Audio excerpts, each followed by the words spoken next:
Então, gente, agora nesse segundo vídeo, nós vamos fazer um pouquinho da análise histórica das condições, né, higiênicas, das condições sanitárias, né, que existiam então na Europa, que fez com que provavelmente, né, vírus foram surgindo aí, foram sofrendo evoluções, né, de vírus durante esse período da que a gente chama então de Baixa Idade Média. Então, acredita-se que durante esse período, né, foi o período entre os séculos XI e século XV, né, que tenha surgido aí os vírus mais mortais no mundo devido à condição, né, de vida e de higiene, das condições sanitárias que a Europa estava vivendo naquele momento. A Europa estava vivendo naquele momento, né, um período aqui de mudança, né, estavam de passagem da idade, né, aliás, vivendo o auge da Idade Média, né, as cidades estavam crescendo naqueles momentos, né? E com isso, gente, a condição sanitária, a condição higiênica também cresceu muito. Então, nós vamos fazer um pouquinho uma análise, né, de como era a condição de vida higiênica das pessoas na Idade Média, para a gente tentar, né, entender como que esses vírus foram se originando, né, e foram transformando, né, em condições mortais, né? Tanto é que na Europa, nesse período da Idade Média, nós tivemos várias doenças, né, que pessoas então foram sendo alastradas, isso não é o caso da peste negra, né? As pessoas então foram muito acometidas pela peste negra, que foi um tipo, né, de doença aí que também matou inúmeras pessoas durante a Idade Média. Então, nesse bloco aqui, nós vamos discutir como eram as condições higiênicas, como eram as condições sanitárias, né, dos europeus naquele momento, para a gente tentar entender como que os vírus, né, foram surgindo e foram sofrendo mutações até chegar aos dias atuais, né, os tempos atuais. Então, primeiro, o que se compreende por Baixa Idade Média? A Baixa Idade Média, gente, ela é então um dos períodos históricos que é formado então a Idade Média. A Idade Média, gente, ela foi dividida em dois momentos, que seria então a Alta Idade Média e a Baixa Idade Média. A Alta Idade Média seria entre os séculos V e século X, e a Baixa Idade Média seria então entre os séculos XI e século XV. Esse período chamado de Baixa da Idade Média, então, trata-se de um dos grandes períodos de mudanças sociais aqui na Europa medieval. Né? Por quê? Porque o feudalismo, né, aqui começou então a enfraquecer, que era um sistema político-social que existia na Europa chamado de, né, feudalismo, que era, né, o feudalismo é aquele sistema que vem, né, da grande propriedade de terra. Então, o feudalismo estava entrando em decadência, as cidades estavam, né, ressurgindo novamente, os burgos, né, que assim era chamado, e com isso, gente, a população então nas cidades foram se concentrando, né, de forma desordenada e sem higiene, porque as ruas, né, não eram asfaltadas, né, não existia rede de esgoto, então todos os dejetos, né, produzidos pelo ser humano era jogada a céu aberto, né, jogado pela janela. Então as fezes, o xixi, né, sem contar, gente, a falta de higiene, os europeus não tomavam banho, né, então não tinha, né, uma higiene bucal, uma higiene com as partes íntimas, uma higiene com o corpo. Então, tudo isso, gente, foi um prato cheio para o surgimento de vírus e bactérias aqui. Inclusive, né, os europeus eles conviviam aí no meio de rato, de barata, né, piolho, né, então isso era muito comum pela falta de higiene que se tinha naquele momento. Né? Provavelmente, né, acredita-se que isso tudo, essas condições todas, seja então um prato cheio para o surgimento aí, né, aqui desse período então da Baixa Idade Média. Depois eu posso até, né, fazer uma videoaula para vocês falando só sobre as condições sanitárias, né, que a Europa vivia naquele momento, né, para vocês então compreender que a falta de higiene, né, a rede de esgoto, né, ela surgiu para tentar melhorar as condições de higiene das pessoas. Então, durante a Baixa Idade Média, a Europa então presenciou uma pequena melhora na condição tecnológica, que se refletiu então nas técnicas agrícolas, por exemplo. O enfraquecimento do feudalismo possibilitou então o surgimento de novas práticas políticas e o surgimento então da monarquia, estabelecendo aí o chamado Estado Nacional. Por fim, a Baixa Idade Média foi, então, um período de guerras, no qual as cruzadas, né, que se destacaram naquele momento. Então, só para vocês entenderem politicamente, historicamente, como que estava a Baixa Idade Média naquele momento, para vocês entenderem como é que isso, né, vai contribuindo no surgimento, por exemplo, das doenças, né, aqui. Então, nós temos aqui uma imagem, né, aqui das cruzadas, né, durante esse período da Baixa Idade Média. Aí nós temos, então, o que foi o feudalismo, né, para vocês, então, entenderem, tanto os alunos do sexto quanto do sétimo ano, né, no qual eu vou disponibilizar esse vídeo para essas duas turmas, né. O sétimo ano já vem estudando sobre o feudalismo. Já o sexto ano só vai estudar, né, no finalzinho, lá para outubro, lá para setembro, outubro. Então, segundo os historiadores, gente, o feudalismo, né, é esse segundo período aqui, né, que é essa periodização estipulada pelos historiadores, né. O feudalismo, gente, esteve, então, em seu auge durante a Baixa Idade Média. Professor, por que eu estou falando sobre isso? O que isso tem a ver? Para vocês entenderem, gente, como que estava a Europa naquele momento, que contribuiu aí, né, para o surgimento desses vírus, né? Aí, primeiro a gente tem que fazer uma contextualização histórica para a gente entender como é que estavam as condições do país, né, organizada politicamente, para a gente então entender como que isso chegou à proliferação de uma doença. Então, gente, a Baixa Idade Média, que seria então, essa organização política da Europa naquele momento. O feudalismo, gente, ele não foi só um sistema econômico, mas foi um sistema social, um sistema político, que estruturou o modo de produção dos europeus. O modo de produção, gente, é o jeito de produzir as coisas que eles iriam consumir. Isso que é chamado, então, de modo de produção. Nesse período, gente, mas esteve, então, relacionado então, com uma série de outras coisas. Só para a gente entender, a sociedade ela estava dividida em classes, né, que a gente chamava então de condição estamental. O que é a condição estamental? Que a sociedade estava dividida entre clero, nobreza e camponês. Existia aqui, gente, uma relação vacílica, ou seja, o dono do feudo ele contratava os vassalos que iam prestar serviço aí para os reis e para os nobres.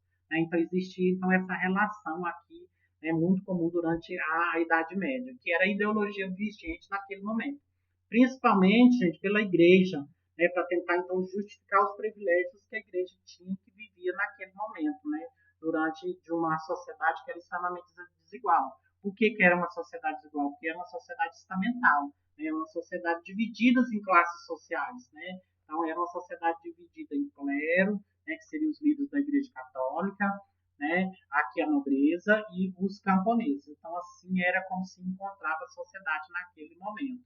Né? Nesse sistema, gente, o aspecto geralmente mais analisado, sem dúvida, é o aspecto econômico. Então, nesse modelo de organização, o que a gente mais leva em consideração era como era o modo de produção, as condições econômicas daquele momento. Então, dentro desse sistema, né, o feudo era um dos locais de maior importância. Então, dentro de uma propriedade rural, agora eu vou mostrar para vocês uma imagem de como que é organizado e é dividido o feudo aqui, para vocês então entenderem. O feudo, gente, era o nome que se dava às terras dos nobres. Né? Então, as propriedades rurais eram chamadas então de feudos. Ali, gente, né, continha então as terras que seriam cultivadas, as terras não cultivadas, é onde que estavam as instalações, né, os castelos, estavam aí os vilarejos, né, que faziam então parte da morada aí dos camponeses. E tinha o bosque, onde eles então caçavam, tiravam lenha e colhia-se então frutos, né. Então, assim era a organização, né, do feudo. Os feudos, gente, eram então terras que os nobres poderiam então possuir por riqueza da própria família, não obstante, era obtido então principalmente por meio da relação, né, dos vassalos. A Europa, gente, durante a Baixa Idade Média, ela esteve então nesse período aí chamado então de período de enclausuramento, né? Nós temos então o período da construção dos castelos, né, que foram uma das respostas dadas aí pelas invasões, né, aqui da sociedade europeia aí no século IX, né, que foram invadidos tanto pelos vikings quanto, né, aí pelos húngaros. Para proteger então a saída encontrada, gente, foi parte do continente foi realizada a construção então, de moradias fortificadas, né, para tentar proteger aí do ataque, né, desses invasores. Então eu vou mostrar aqui para vocês como que era, né, a organização de um feudo, né. Então nós temos aqui, né, isso tudo aqui é um feudo, né, uma propriedade rural. Nós temos então o castelo, ao redor os bosques e à frente nós temos então o vilarejo, né, onde viviam então os servos, os vassalos e os camponeses. Nós temos aqui uma outra imagem, né, então geralmente o castelo, né, ele é cercado aí pelo fosso, que era também uma forma de se proteger contra os ataques, né, dos invasores. Né, então os nobres viviam dentro dos castelos. E aí, gente, o feudo então era dividido nessas três partes, que era o manso senhoral, o manso servil e o manso comunal. Seria então cada uma dessas partes aqui, né, acontecia então uma determinada atividade. O manso senhoral aqui era as plantações, né, dos senhores feudais que viviam nos castelos. Aqui era a propriedade comum, né, aqui ficava então a igreja, o cemitério, né, os fornos onde era feito o pão, e tinha as terras comunais, né, que eram onde tinha os pastos aqui, né, criação de animais e a plantação de grãos e de cereais. Nesses locais, gente, os camponeses então instalavam-se nas terras com autorização do senhor feudal. Então, o senhor feudal autorizava que as pessoas então pudessem morar aqui ao redor dos castelos. Em troca, gente, as pessoas então teriam que trabalhar, né, aqui para o senhor feudal, aqui no manso senhoral. Então, gente, onde eu quero chegar com toda essa minha explicação? Para vocês entenderem que o crescimento das cidades e o crescimento populacional de forma significativa, que é o crescimento dos burgos, gente, ele contribuiu, então, para a proliferação, para o surgimento de doenças e para a proliferação, né, aí dos vírus, né? Então, para a gente entender, né, como que isso vai sendo acometido, então, pela população, nós temos que fazer, então, uma análise, né, das condições de vida que as pessoas citavam. Então, só para vocês terem uma noção, gente, no final da Idade Média, né, que é um período aqui de grandes mudanças, né, que vai abrindo caminho então para um novo modelo de sociedade, né, com a nova organização política e econômica. Então, o aumento populacional, né, aqui na Europa é que foi então responsável, gente, para o surgimento aí desses diversos tipos de doenças, né, que foi então um crescimento populacional desenfreado, né, sem controle, sem planejamento, né, sem condições de higiene nenhuma. Então, a Baixa Idade Média, ela é um período então de grande conhecimento, né, um grande conhecimento de crescimento populacional. O aumento da Europa, da população na Europa, gente, era um processo, né, que vinha então desde o século VIII. Uma série de fatores a gente implica então para o crescimento populacional. Segundo, né, aí o historiador Hilário Franco Júnior, né, ele vai estipular então quatro fatores que contribuíram para o crescimento populacional. O primeiro é o recuo de epidemias a partir então do século VIII. Né? Então nós vamos ter uma diminuição das epidemias aí no século VIII. Depois o caráter concentrado das guerras medievais, uma vez que ficava restrito a pequenos locais e continha então poucos soldados, então isso fez com que as doenças, né, nesse momento não se proliferassem em grande quantidade, porque quando havia guerra era um pequeno número de soldados que iam. A melhoria no clima, né, da Baixa Idade Média, marcado por um aumento da temperatura.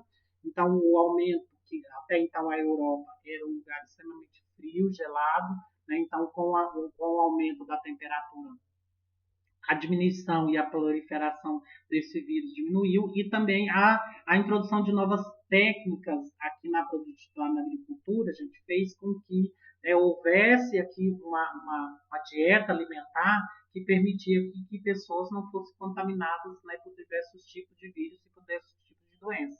Então, a condição de vida das pessoas melhorou e, consequentemente, a saúde, a expectativa de vida das pessoas também melhoraram aí durante, né, a esse período aí da Idade Média.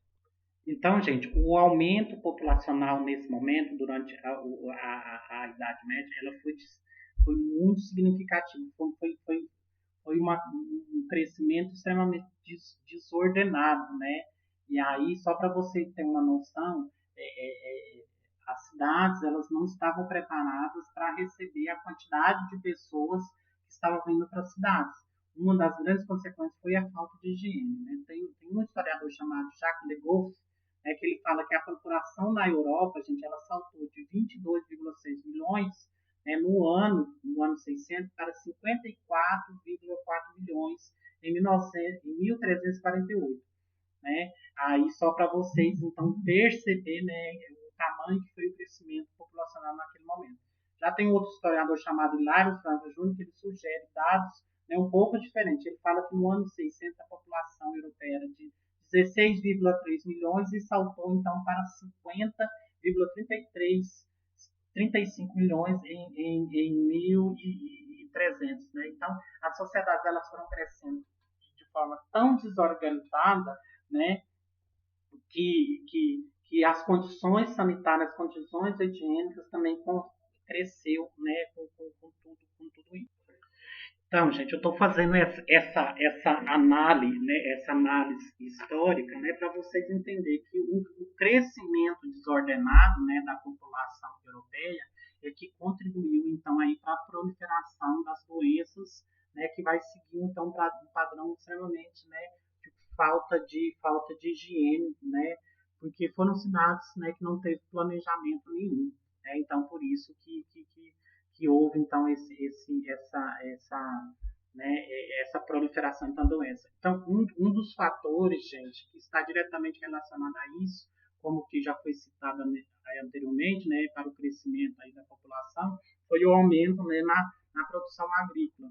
E isso só foi possível graças à melhoria nas técnicas agrícolas, né, permite então o melhor rendimento da agricultura como um todo.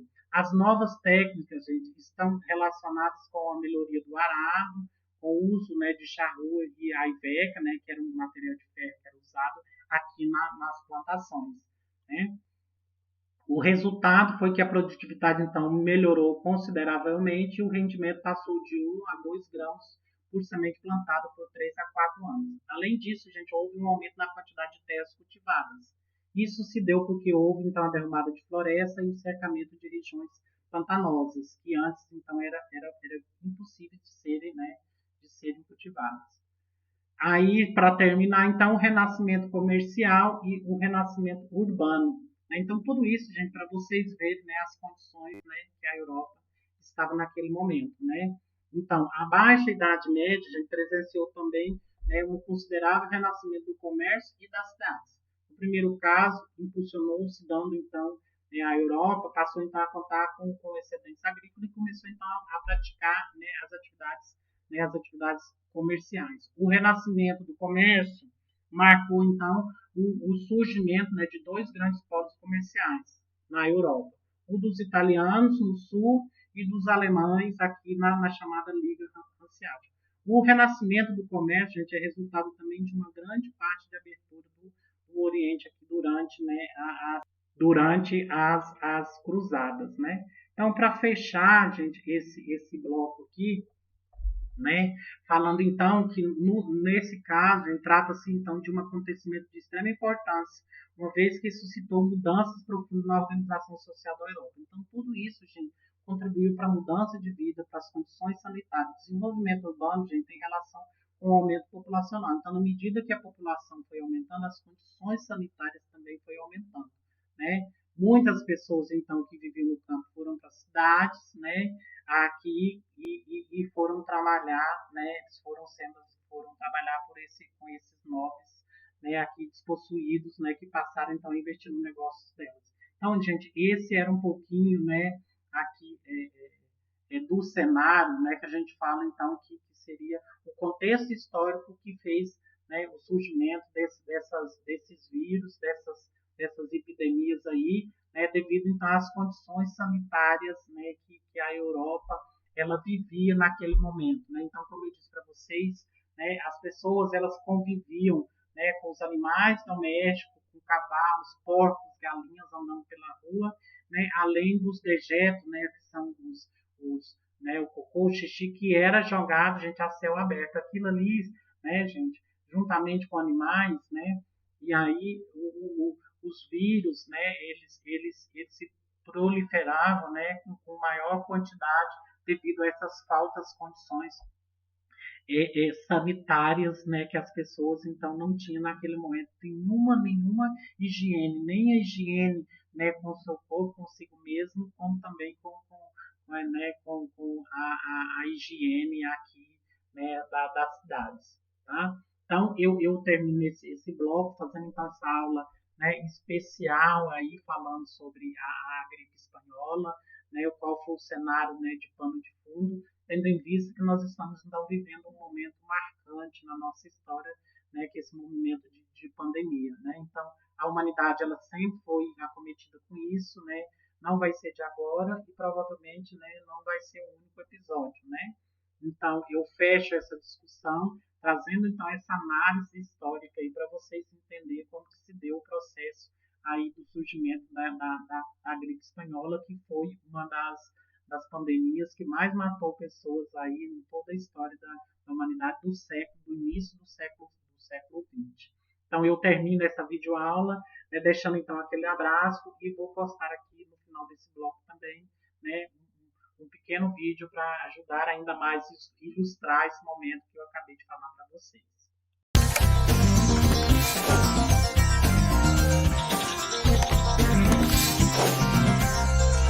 Sejam bem-vindos ao Nerdologia de História. Meu nome é Felipe Figueiredo, formado em História, colunista, podcast, youtuber e professor. E descubra que não há relação entre gripe e a Espanha ao dar play nesse Nerdologia sobre a gripe espanhola. Pandemias e epidemias costumam ser um assunto para o Átila, que já fez vários Nerdologias sobre isso, inclusive sobre o coronavírus. Ainda assim, a disseminação de doenças em grande escala também traz impactos históricos nas sociedades, na economia e na cultura. Já vimos um desses casos quando falamos da peste negra. Outro exemplo de pandemia bastante conhecido é o da gripe espanhola, de 100 anos atrás, a mais mortal do século XX. Você provavelmente já viu referências a ela em séries, jogos e na origem do mais conhecido vampiro das últimas décadas, aquele que brilha. Ao contrário da peste negra, que era causada por uma bactéria, a pandemia chamada de gripe espanhola foi causada por um vírus de influenza, o H1N1, e ela era transmitida de pessoa para pessoa. Quando uma pessoa infectada espirra ou tosse, centenas de milhares de partículas virais se espalham, podendo infectar pessoas próximas. Por isso que é recomendável sempre que cobramos o espirro ou a tosse com um lenço ou com um braço, não a mão, já que aí corre-se o risco de espalhar o vírus pelo toque. O período da pandemia é o dos anos de 1918 a 1920, e sua origem é centrada em duas hipóteses principais. Uma alega que a pandemia se originou no Kansas, nos Estados Unidos, uma região bastante rural. Ali ficavam as principais bases militares dos Estados Unidos para treinamento dos novos soldados que iriam lutar na Primeira Guerra Mundial. Inclusive, a primeira morte confirmada causada pela doença foi ali, um cozinheiro do exército, no dia 4 de março de 1918. A outra hipótese diz que a origem da pandemia foi na França, em uma cidade onde estava uma das principais bases militares britânicas, no litoral do Canal da Mancha. Ali, tropas chegavam e partiam para a Inglaterra, além de conter hospitais e cemitérios militares. A cidade, que tinha cerca de 5 mil habitantes antes da guerra, subitamente tinha uma população de 80 mil, chegando a centenas de milhares em algumas ocasiões. Soldados criavam porcos e outros animais em meio aos quartéis lotados. Nas duas hipóteses estavam grandes quantidades de pessoas confinadas em pequenos espaços com baixas condições de higiene, um paraíso para um vírus. Outras hipóteses analisam outros locais de origem, mas com menos evidências.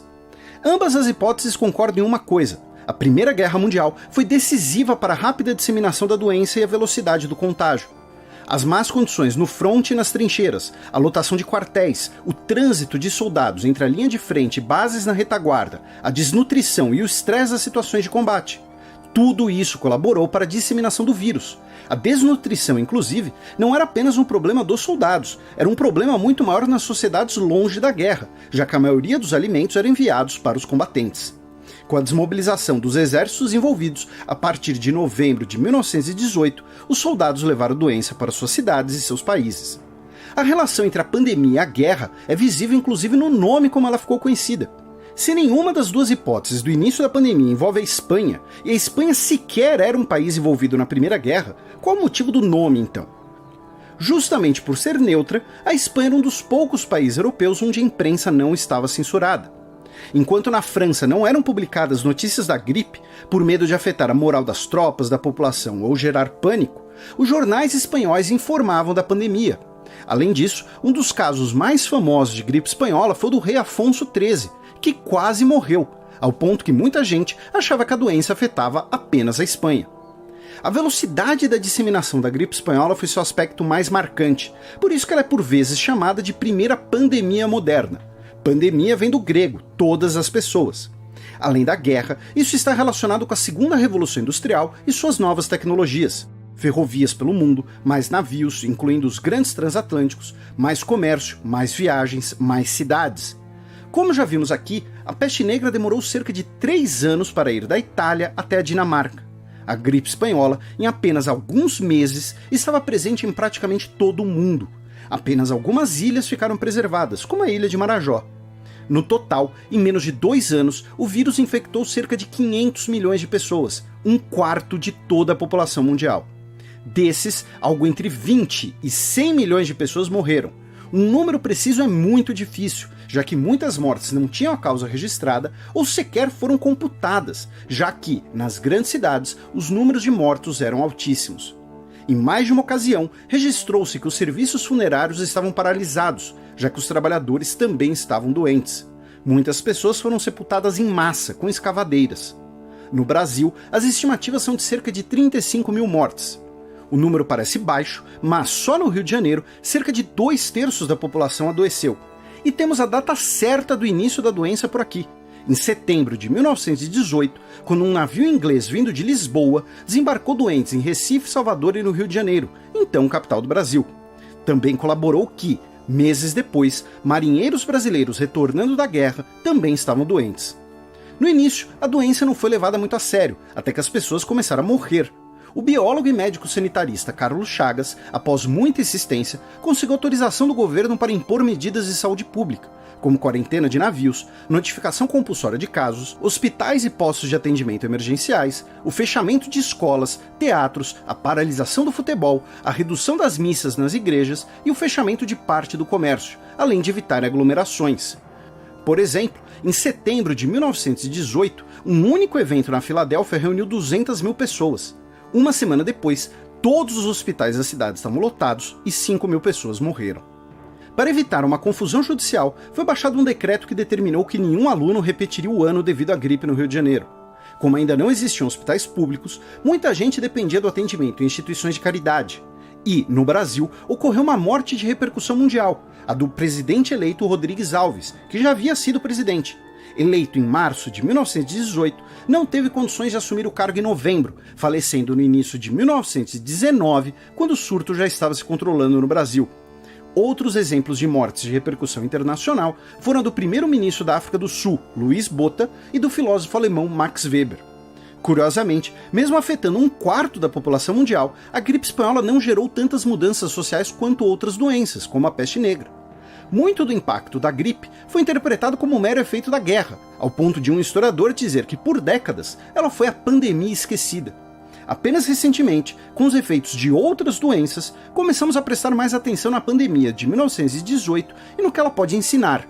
2 estudos de 2007 e um de março de 2020 tentam olhar para os impactos socioeconômicos da pandemia e ganhar atenção devido ao novo coronavírus. Um deles, em que economistas analisaram 43 cidades dos Estados Unidos, concluiu que as regiões que adotaram medidas sanitárias e sociais mais rígidas mais cedo não apenas tiveram menos mortes, mas recuperaram suas atividades econômicas mais rápido depois da pandemia. Claro que são contextos históricos diferentes, e hoje as economias são mais complexas, as populações são maiores, trata-se apenas de um exemplo de como o olhar histórico pode contribuir para os mais diversos debates e situações. E, como sempre aqui no Nerdologia, fontes e sugestões estão na descrição do vídeo. Nos comentários do Nerdologia sobre antigamente que era bom, lembraram de um ótimo exemplo de como a memória pode enganar. Muita gente jura de pé junto que estava assistindo Dragon Ball Z e que a programação foi interrompida para a cobertura do atentado de 11 de setembro de 2001, sendo que isso não é verdade. A programação foi interrompida bem antes do Dragon Ball, que nem passou na TV naquele dia. Muita gente comentou que a música de fato teria ficado pior, especialmente em temas morais das letras.